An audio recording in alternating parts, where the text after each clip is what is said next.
ଆଜିର ପ୍ରସଙ୍ଗ ସଡ଼କ ସୁରକ୍ଷା ଜୀବନ ରକ୍ଷା। ଆଲେଖ୍ୟ ଆଞ୍ଚଳିକ ସମ୍ବାଦ ବିଭାଗ। ଉପସ୍ଥାପନାରେ ମୁଁ ମହେଶ୍ୱର ସାହୁ।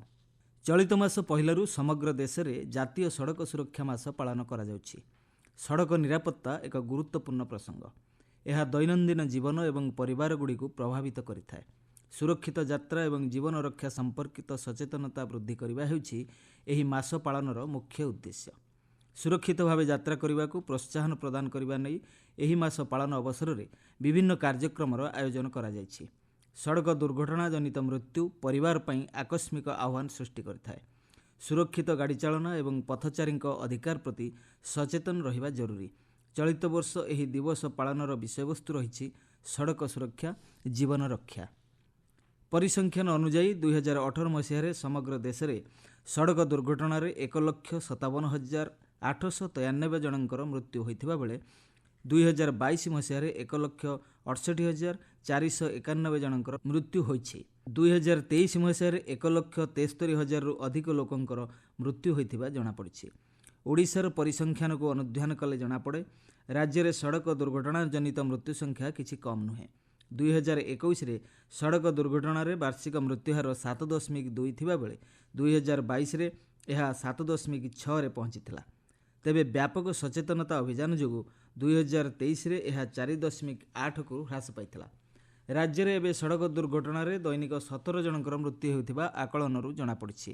ବିଭିନ୍ନ ଅଞ୍ଚଳରେ ଉପଯୁକ୍ତ ସଡ଼କ ଯୋଗାଯୋଗର ଅଭାବ, ସଡ଼କ ସୁରକ୍ଷା ନିୟମଗୁଡ଼ିକର ସଠିକ୍ ଭାବରେ ଅନୁପାଳନ ନ କରିବା, ଦ୍ରୁତ ଗତିରେ ଗାଡ଼ି ଚାଳନା ଆଦି କାରଣରୁ ଦୁର୍ଘଟଣା ବୃଦ୍ଧି ପାଉଥିବା ଜଣାପଡ଼ିଛି। ସଡ଼କ ଦୁର୍ଘଟଣା ଜନିତ ମୃତ୍ୟୁ ସଂଖ୍ୟାକୁ ହ୍ରାସ କରିବା ଲାଗି ସରକାର ବିଭିନ୍ନ ପଦକ୍ଷେପ ଗ୍ରହଣ କରିଛନ୍ତି। ବିଭିନ୍ନ ସରକାରୀ ବିଭାଗ ଏବଂ କେନ୍ଦ୍ରୀୟ ମନ୍ତ୍ରଣାଳୟର ସମ୍ମିଳିତ ଉଦ୍ୟମରେ ସଚେତନତା ବୃଦ୍ଧି ନେଇ ପଦକ୍ଷେପମାନ ଗ୍ରହଣ କରାଯାଉଛି। ଯୁବକ ଓ ଯୁବତୀଙ୍କ ମଧ୍ୟରେ ଟ୍ରାଫିକ୍ ନିୟମକୁ ପାଳନ କରିବା ପାଇଁ କର୍ମଶାଳାମାନ ଆୟୋଜନ କରାଯାଉଛି। ମୁଖ୍ୟତଃ ସଡ଼କ ସୁରକ୍ଷା ଜନିତ ଶିକ୍ଷା, ନିୟମର କଡ଼ାକଡ଼ି ଅନୁପାଳନ, ଯୋଗାଯୋଗ ଭିତ୍ତିଭୂମିକୁ ସୁଦୃଢ଼ କରିବା, ଜରୁରୀକାଳୀନ ସେବା ଉପରେ ସରକାର ଗୁରୁତ୍ୱ ପ୍ରଦାନ କରୁଛନ୍ତି। ଚଳିତ ବର୍ଷଠାରୁ ରାଜ୍ୟ ସରକାର ଅନ୍ୟ 2ଟି ଅନୁପାଳନ ପରିବେଶ ଏବଂ ମୂଲ୍ୟାୟନକୁ ଏଥିରେ ସାମିଲ କରିଛନ୍ତି। ଯାନବାହନର ପ୍ରଦୂଷଣ ନିୟମକୁ ସଠିକ୍ ଭାବେ ପାଳନ କରିବା ଏବଂ ସଡ଼କ ସୁରକ୍ଷା ନିୟମଗୁଡ଼ିକର ଫଳାଫଳ ସମ୍ପର୍କରେ ଉପଯୁକ୍ତ ମୂଲ୍ୟାୟନ ଉପରେ ଗୁରୁତ୍ୱ ଦିଆଯାଉଛି। କେନ୍ଦ୍ର ସରକାରଙ୍କ ପକ୍ଷରୁ ସବୁ ରାଜପଥ ପ୍ରକଳ୍ପ ପାଇଁ ସଡ଼କ ସୁରକ୍ଷା ଅଡିଟ୍‌କୁ ବାଧ୍ୟତାମୂଳକ କରାଯାଇଥିବା ବେଳେ ଦୁର୍ଘଟଣା ପ୍ରବଣ ଅଞ୍ଚଳଗୁଡ଼ିକୁ ଚିହ୍ନଟ ଓ ସଂଶୋଧନ ଜନିତ ପୁନଃ ନିର୍ମାଣ ଉପରେ ଗୁରୁତ୍ୱ ଦିଆଯାଉଛି। ଏଥିପାଇଁ କେନ୍ଦ୍ର ସଡ଼କ ଓ ରାଜପଥ ମନ୍ତ୍ରଣାଳୟ ସବୁ ରାଜ୍ୟ ଓ କେନ୍ଦ୍ରଶାସିତ ଅଞ୍ଚଳର ପରିବହନ ବିଭାଗ ସହ ସମ୍ମିଳିତ ପଦକ୍ଷେପ ଗ୍ରହଣ କରୁଛନ୍ତି। ରାଜପଥ ତଥା ଅନ୍ୟାନ୍ୟ ସଡ଼କ ପଥଗୁଡ଼ିକରେ ଆଧୁନିକ ଜ୍ଞାନକୌଶଳ ଉପଯୋଗ ମାଧ୍ୟମରେ ନିର୍ମାଣ ଓ ରକ୍ଷଣାବେକ୍ଷଣକୁ ଗୁରୁତ୍ୱ ଦିଆଯାଉଛି।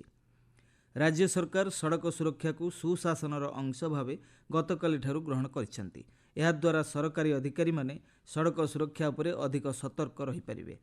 ରାଜ୍ୟ ସରକାରଙ୍କ ପକ୍ଷରୁ ମଧ୍ୟ ମୁଖ୍ୟମନ୍ତ୍ରୀ ସଡ଼କ ସୁରକ୍ଷା ଯୋଜନା ସମ୍ମାନ ଘୋଷଣା କରାଯାଇଛି। ଜିଲ୍ଲା ସ୍ତରରେ ଶିକ୍ଷାନୁଷ୍ଠାନ ଏବଂ ବେସରକାରୀ ପ୍ରତିଷ୍ଠାନଗୁଡ଼ିକ ସଡ଼କ ସୁରକ୍ଷା କ୍ଷେତ୍ରରେ ଗ୍ରହଣ କରିଥିବା ପଦକ୍ଷେପକୁ ଭିତ୍ତି କରି ଏହି ସମ୍ମାନ ପ୍ରଦାନ କରାଯିବାକୁ ନିଷ୍ପତ୍ତି ହୋଇଛି। ତେବେ ଖରାପ ପ୍ରଦର୍ଶନ କରୁଥିବା ଜିଲ୍ଲାଗୁଡ଼ିକୁ ଏଥିପାଇଁ ଦାୟୀ କରାଯିବ ବୋଲି ମଧ୍ୟ କୁହାଯାଇଛି। କଳିଙ୍ଗା ଘାଟିରେ ଗାଡ଼ି ଚାଳକଙ୍କୁ ସତର୍କ କରିବା ପାଇଁ ସତର୍କ ସୂଚନା ଘଣ୍ଟିର ଶୁଭାରମ୍ଭ ହୋଇଛି। ଉଭୟ ପଟୁ ଗାଡ଼ି ଆସୁଥିଲେ ସାଇରନ୍ ବାଜି ଚାଳକଙ୍କୁ ସତର୍କ କରାଇବ। କଟକ ଏବଂ ଭୁବନେଶ୍ୱରରେ ଟ୍ରାଫିକ୍ ପରିଚାଳନାକୁ ଦୃଷ୍ଟିରେ ରଖି ସରକାର IIT ଖଡ଼ଗପୁର ସହିତ ବୁଝାମଣା ପତ୍ର ସ୍ୱାକ୍ଷର କରିଛନ୍ତି। ଏହାର ରିପୋର୍ଟ ଆଧାରରେ ଟ୍ରାଫିକ୍ ବ୍ୟବସ୍ଥାର ଉନ୍ନତି ପାଇଁ ପଦକ୍ଷେପ ଗ୍ରହଣ କରାଯିବ। ମୋଟରଯାନ ଆଇନ ଉଲ୍ଲଂଘନକାରୀଙ୍କ କ୍ଷେତ୍ରରେ ଦୃଢ଼ ପଦକ୍ଷେପ ନିଆଯାଉଛି। ନିଶାଦ୍ରବ୍ୟ ସେବନ କରି ଗାଡ଼ି ଚଳାଇବା ଦୁର୍ଘଟଣାର ଏକ ପ୍ରମୁଖ କାରଣ ପାଲଟିଥିବା ଜଣାପଡ଼ିଛି। ଏହାକୁ ଦୃଷ୍ଟିରେ ରଖି ପରିବହନ ବିଭାଗ ପକ୍ଷରୁ ଯାଞ୍ଚ ପ୍ରକ୍ରିୟାକୁ ତ୍ୱରାନ୍ୱିତ କରାଯାଇଛି। PCR ଭ୍ୟାନ୍ ଏବଂ ବାଇକ୍ ପାଟ୍ରୋଲିଂ ବ୍ୟବସ୍ଥାକୁ ମଧ୍ୟ ଅଧିକ କଡ଼ାକଡ଼ି କରାଯାଉଛି। ସଡ଼କ ସୁରକ୍ଷାକୁ ଦୃଷ୍ଟିରେ ରଖି ବିଭିନ୍ନ ଅଞ୍ଚଳରେ ସଚେତନତା ରଥ ପରିକ୍ରମା ବ୍ୟବସ୍ଥା ହୋଇଛି। ତେବେ ସଡ଼କ ଦୁର୍ଘଟଣାକୁ ପ୍ରତିହତ କରିବା ଏବଂ ନିଜକୁ ସୁରକ୍ଷିତ ରଖିବାର ଦାୟିତ୍ୱ ହେଉଛି ଆମ ନିଜର। ଟ୍ରାଫିକ୍ ନିୟମର ସଠିକ୍ ଅନୁପାଳନ ପାଇଁ ଆସନ୍ତୁ ସଂକଳ୍ପବଦ୍ଧ ହେବା ଏବଂ ସୁରକ୍ଷିତ ଭାବେ ଘରକୁ ଫେରିବା।